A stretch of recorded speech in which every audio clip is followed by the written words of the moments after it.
नमस्कार दोस्तों, मैं अनिल कुमार, सहायक आचार्य राजनीति विज्ञान, राजकीय महाविद्यालय मुंडावर।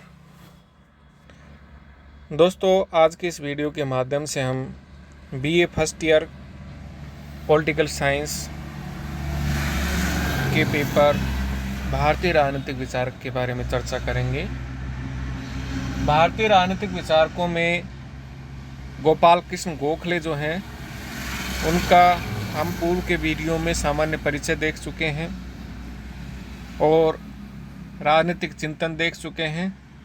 आज के इस वीडियो के माध्यम से हम गोपाल कृष्ण गोखले, जो कि एक प्रमुख उदारवादी नेता थे, उदारवादी नेताओं में शिरोमणि थे, उन गोपाल कृष्ण गोखले को आज हम पढ़ेंगे। और गोपाल कृष्ण गोखले जो कि महात्मा गांधी की राजनीतिक गुरु थे, प्रमुख उदारवादी नेता थे, तो उनके आर्थिक विचार क्या हैं, आर्थिक क्षेत्र में उन्होंने कौन कौन सी मुख्य बातें कही थी। क्योंकि वो एक प्राध्यापक थे और फर्ग्यूसन कॉलेज से प्रिंसिपल के रूप में रिटायर हुए थे, तो एक विद्वान व्यक्ति भी थे। तो उनके विचार चलिए देखते हैं क्या थे आर्थिक क्षेत्र में। दोस्तों, उन्होंने भारत में भारी सैनिक और प्रशासनिक खर्चे में कमी का आग्रह किया था ब्रिटिश सरकार से। नंबर 2 बात है, भारत में रेलों के विस्तार को प्राथमिकता देने का विरोध किया उन्होंने। ये आपके लिए अजीब बात हो सकती है, क्योंकि रेलों से तो कहते हैं कि विकास होता है, यातायात के साधन जितने बढ़ेंगे उतना ही विकास होगा। लेकिन गोपाल कृष्ण गोखले इस संबंध में कहते हैं कि रेलों के माध्यम से विकास करके और भारत में शोषण बढ़ रहा है। अगली बात है, मुक्त व्यापार की नीति के प्रति आशंकाएं और विरोध, ग्रामीण ऋणग्रस्तता के प्रति चिंता और कृषि में सुधार पर जोर। अगली बात है दोस्तों, जनता पर करों के भार को कम करने पर भी उन्होंने जोर दिया था, बल दिया था। आइए अब इन बिंदुओं का हम विस्तार से विवेचन करते हैं, विस्तार से इनकी व्याख्या करते हैं। दोस्तों, गोखले न केवल एक रचनात्मक राजनीतिक वरन एक सुलझे हुए अर्थशास्त्री भी थे। गवर्नर जनरल की कार्यकारिणी परिषद के सदस्य के रूप में उन्होंने प्रतिवर्ष जो बजट भाषण दिए, उनमें से प्रत्येक भाषण आर्थिक विषयों के संबंध में उनके गहरे ज्ञान को स्पष्ट करता है। जब भी वो बजट के संबंध में बोलते थे, विचार प्रस्तुत करते थे, तो उनसे इस बात की झलक मिलती थी कि आर्थिक क्षेत्र में उनकी जानकारी बहुत ही समृद्ध है, व्यापक है।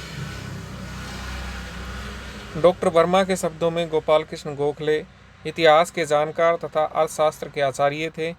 दादा भाई नौरोजी की भांति उन्हें भी राजनीति के आर्थिक आधारों के अध्ययन में रुचि थी। उनका आर्थिक अध्ययन इतनी अधिक पूर्णता लिए हुए था कि उन्हें भारत सरकार का गैर सरकारी वित्तीय सलाहकार कहा जाता था। उनके अधिक प्रमुख आर्थिक विचारों का उल्लेख जो है वो हम करें तो सबसे पहला जो विचार उभर के आता है वो है, भारत के भारी सैनिक और प्रशासनिक व्यय में उन्होंने कमी का आग्रह किया। गोखले भारतीय जनता की निरंतर बढ़ती हुई गरीबी को देखकर बहुत ज़्यादा चिंता करते थे कि भारतीय लोग गरीब से और ज़्यादा गरीब होते जा रहे हैं, वो मूलभूत आवश्यकताओं की पूर्ति करने में भी असमर्थ हो रहे हैं अपने आप को। उन्होंने इस गरीबी का मूल कारण ये बताया कि भारत का सैनिक खर्चा बहुत ज़्यादा है, सैनिक रखने के ऊपर जो खर्चा हो रहा है इसमें कमी की जाए। और नागरिक प्रशासन के क्षेत्र में भी यूरोपियन अधिकारियों को रखा जाता है, जिसके बदले उन्हें एक मोटा वेतन दिया जाता है, ऊंचे वेतन भत्ते दिए जाते हैं। और चूंकि ये भारत की परिस्थितियों से भी अनभिज्ञ होते हैं, तो जनता के कल्याण में भी इनका कोई विशेष योगदान नहीं होता। शेलबाई आयोग के सामने गवाही देते हुए उन्होंने कहा कि भारत का सैनिक व्यय अन्य सभी देशों की तुलना में ज़्यादा है, जबकि रूस कुल राजस्व का 21%, फ्रांस 19%, जापान 16%, इटली 13% राजस्व का कुल व्यय सेना पर खर्च करता है, जबकि भारत में तो सैनिक व्यय 35% है, इन सब देशों से ज़्यादा है, 35% है। उन्होंने सुझाव दिया कि एक आरक्षित या रिजर्व सेना रखी जाए, इससे सैनिक खर्चे में कमी आएगी। सेना में भारतीयों को बड़ी संख्या में अधिकारी के पद भी देने चाहिए। और भारतीय लोग ज़्यादा निपुण होते हैं, कौशल होते हैं, बहादुर होते हैं, और यूरोपियन लोगों की तुलना में वे कम वेतन में भी ये काम आसानी से कर सकते हैं।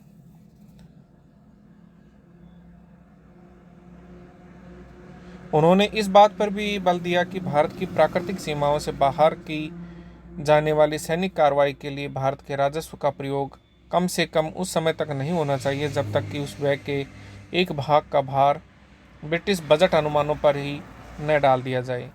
प्रशासनिक व्यय में कमी करने के उद्देश्य से उन्होंने नागरिक सेवाओं के भारतीयकरण की मांग भी की। दूसरी बात है दोस्तों, भारत में रेलों के विस्तार को प्राथमिकता देने का उन्होंने विरोध किया। उन्होंने रेल सुविधाओं के विस्तार पर होने वाले भारी खर्चे का भी प्रबल विरोध किया। यद्यपि रेलों के कारण संचार व्यवस्था में सुधार हुआ है और अकालग्रस्त क्षेत्रों में खाद्यान्न पहुंचाने में भी रेल जो नेटवर्क था उसकी उपयोगी भूमिका रही थी, लेकिन महत्वपूर्ण बात यह है कि भारत में रेलों का विस्तार मानवोचित कारणों से नहीं बल्कि भारत का आर्थिक शोषण करने के उद्देश्य से किया जा रहा है। रेलों की मदद से भारत के गांवों से अनाज और कच्चा माल बंदरगाहों तक और वहां से विदेश भेजा जाता है तथा विदेशों से जो फैंसी माल आयात किया जाता है उस अनावश्यक सामान को रेलों की सहायता से गांवों और कस्बों तक पहुंचाकर वहां उसे ऊंचे मूल्यों पर बेचा जाता है। आयात किया गया माल स्वदेशी उद्योगों का नाश कर रहा है और दस्तकारों तथा छोटे शिल्पकारों को लघु उद्योगों से हटाकर कृषि कार्य में धकेल रहा है। इस प्रकार रेलें भारत के दोहरे आर्थिक शोषण का आधार बन रही हैं।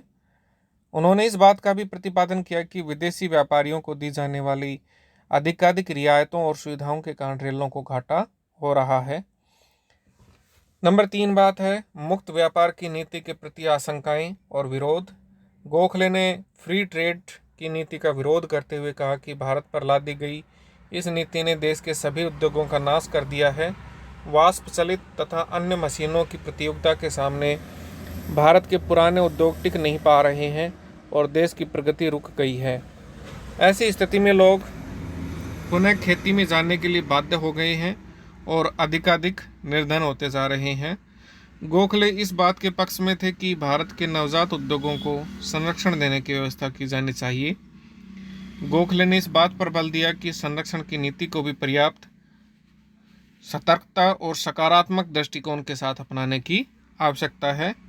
गोखले की मान्यता थी कि भारतीय उद्योगों को ऐसे संरक्षणों की आवश्यकता है जो विकासमान भारतीय उद्योगों को यूरोपियन उद्योगों के साथ अनियंत्रित और अवांछनीय प्रतियोगिता से तो बचाएं, लेकिन एकाधिकारी प्रवृत्तियों और आर्थिक साधनों के केंद्रीकरण को जन्म न दें। वास्तव में वे ऐसी औद्योगिक नीति के पक्ष में थे जिसमें स्वतंत्र व्यापार और संरक्षण दोनों नीतियों के सकारात्मक पक्षों का समावेश हो। अगली बात है दोस्तों ग्रामीण ऋणग्रस्तता के प्रति चिंता और कृषि में सुधार पर बल। गोखले सभी ग्रामीणों और विशेष रूप से कृषकों की ऋणग्रस्तता से अत्यधिक चिंतित थे। वे इस बात से परिचित थे कि कृषकों और ग्रामीणों को अपनी कृषि संबंधी और अन्य आवश्यकताओं को पूरा करने के लिए महाजनों से और अन्य स्रोतों से ऋण लेना पड़ता है, जिसे उनके द्वारा कृषि भूमि और अन्य साधनों को गिरवी रखकर ही प्राप्त किया जा सकता है तथा यह सारी स्थिति उनके लिए प्राणलेवा होती है। ग्रामीण ऋणग्रस्तता का समाधान करने के लिए सरकार द्वारा किसानों से भूमि को गिरवी रखने का अधिकार छीनने वाले लैंड एलिनेशन बिल को गोखले ने एक नकारात्मक कदम बताया और उसका कड़ा विरोध किया। गोखले का सुझाव था कि सहकारी साख समितियां स्थापित कर ग्रामीण और कृषकों को वित्तीय सुविधाएं प्रदान करने की संस्थागत व्यवस्था की जानी चाहिए। गोखले जानते थे कि भारतीय कृषि अत्यंत विपरीत परिस्थितियों का सामना कर रही है, अतः वे कृषि के क्षेत्र में उत्पादन की तकनीकों में सुधार करने के पक्षधर थे। उत्पादन कार्य हेतु बीज, खाद और सिंचाई के रूप में समुचित साधनों की व्यवस्था और उत्पादित माल के बेचान आदि के संदर्भ में कृषकों के हितों की रक्षा के लिए राजकीय हस्तक्षेप को उचित मानते थे। उन्होंने भारत में कुटीर उद्योगों को नष्ट करने के लिए ब्रिटिश शासन की कड़ी आलोचना की और इस बात पर जोर दिया कि ग्रामीण विकास के लिए सभी संभव तरीकों से कुटीर उद्योग धंधों को प्रोत्साहित किया जाना चाहिए। अगली बात है दोस्तों जनता पर करों के भार को कम करने पर बल। जनता पर ब्रिटिश सरकार ने ढेर सारे कर लगा रखे थे, टैक्स लगा रखे थे और भारतीय जनता चूंकि पहले ही गरीब थी, अभावग्रस्त थी, ऐसे में ये टैक्स एक तरीके से कोर्ट में खास का काम करते थे तो गोखले का ये मानना था कि ये टैक्स नहीं होने चाहिए, और हों तो इनकी जो मात्रा है वो कम होनी चाहिए। गोखले भारतीय जनता पर ब्रिटिश शासन के अधीन करों के भारी बोझ से बहुत ज़्यादा नाराज थे। उन्होंने शासन की आलोचना करते हुए कहा कि सरकार द्वारा मनमाने तरीकों से करों में वृद्धि के कारण उपभोग की वस्तुओं की कीमतें और परिणाम स्वरूप जनता के कष्ट बढ़ रहे हैं। कर व्यवस्था में सुधार के लिए गोखले ने अनेक सुझाव दिए, जिनमें जो प्रमुख सुझाव थे वो थे अकाल के समय भू राजस्व की पूरी तरह माफी, आयकर से मुक्ति की सीमा में वृद्धि, सूती वस्त्र पर उत्पादन शुल्क समाप्त करने, नमक कर में कमी करना और अंत में उसे पूरी तरह समाप्त करना आदि उनके प्रमुख सुझाव थे। इसके साथ ही उन्होंने इस बात पर भी जोर दिया कि प्रशासनिक व्यय को सीमित रखा जाना चाहिए तथा करों से प्राप्त धनराशि का एक बड़ा भाग लोक कल्याणकारी गतिविधियों में खर्च किया जाना चाहिए। अगली बात है दोस्तों, औद्योगिक विकास पर जोर। दोस्तों यहाँ एक बात आपको ध्यान रखनी है कि गोखले औद्योगिक विकास को बढ़ाने पर तो जोर देते हैं, औद्योगिक विकास की बात तो करते हैं, लेकिन वो रेल के विकास का विरोध करते हैं। गोखले ने कृषि के साथ ही औद्योगिक विकास पर भी बल दिया और कहा कि इस क्षेत्र में की गई अवहेलना भारतीय अर्थव्यवस्था के लिए बहुत ही घातक होगी। उन्होंने देश के उद्योगपतियों से अपील की कि उद्योग में लगे श्रम में अधिक से अधिक कुशलता लाने के प्रयत्न किए जाएं, उत्पादन बढ़ाया जाए तथा भारतीय माल के लिए विदेशों में मंडियां खोली जाएं। उद्योग धंधों के लिए उपलब्ध स्रोतों का उपयोग इस प्रकार किया जाए कि उनका पूरा लाभ उठाया जा सके। उद्योगों में भारत के मध्यम वर्गीय शिक्षित व्यक्तियों की नियुक्तियों को प्रोत्साहन दिया जाए, जिससे एक ओर तो बेरोजगारी से राहत मिले और दूसरी ओर देश के शिक्षित वर्ग को एक नई दिशा में प्रशिक्षण प्राप्त हो, जिससे औद्योगिकरण के युग में एक नई पीढ़ी तैयार हो सके। अगली बात है दोस्तों, वित्तीय विकेंद्रीकरण और अन्य सुधार। लोगों के कल्याण कार्यों का भार प्रांतीय सरकारों पर है, लेकिन राजस्व का अधिकांश भाग जो होता है वो केंद्र सरकार हड़प लेती है। ये एक बहुत ही गलत तरीका है, अनुचित तरीका है। अतः ऐसी व्यवस्था की जानी चाहिए कि प्रांतों के पास पर्याप्त वित्तीय साधन बने रहें।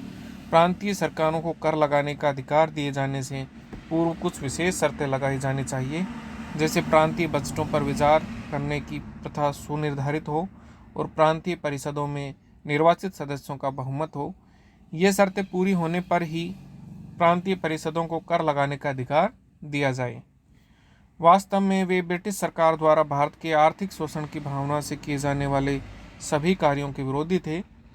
जब भारत में स्वर्ण मुद्रा का प्रचलन प्रारंभ किया गया तो भारतीय मुद्रा को ब्रिटिश मुद्रा में परिवर्तन करने के उद्देश्य से एक गोल्ड स्टैंडर्ड फंड यानी कि स्वर्णमान कोष स्थापित किया गया था। सन 1907 के बजट भाषण में गोखले ने इस कोष के संचय का विरोध किया। इन सब के अतिरिक्त गोखले का आग्रह था कि भारत सरकार की आय तथा व्यय के बीच अधिक संतुलित सामंजस्य स्थापित किया जाए, और वे इस बात के पक्ष में भी थे कि आय का जो वितरण है वो न्यायोचित होना चाहिए। असमान वितरण गरीबी और भुखमरी को बढ़ावा दे रहा था। एक तरफ लोग पूंजीपति हो रहे थे, दूसरी तरफ बहुत गरीब लोग थे जिनके पास 2 जून की रोटी की आमदनी भी नहीं होती थी। तो गोखले ने आग्रह किया कि इस तरह का जो असमान वितरण है आय का वो नहीं होना चाहिए। गोखले पूंजीवादी अर्थनीति को भारत जैसे अविकसित देश में लागू किए जाने पर होने वाली हानियों से परिचित थे, और उनका स्पष्ट मत था कि पूंजीवादी देशों की अर्थनीति ज्यों की त्यों भारत में लागू नहीं की जानी चाहिए, क्योंकि भारत की जो स्थितियां हैं, परिस्थितियां हैं वो अलग हैं। हमारे यहाँ गरीबी ज़्यादा है, निरक्षरता भी है, और ज़्यादातर जो आबादी है वो कृषि पर आधारित है।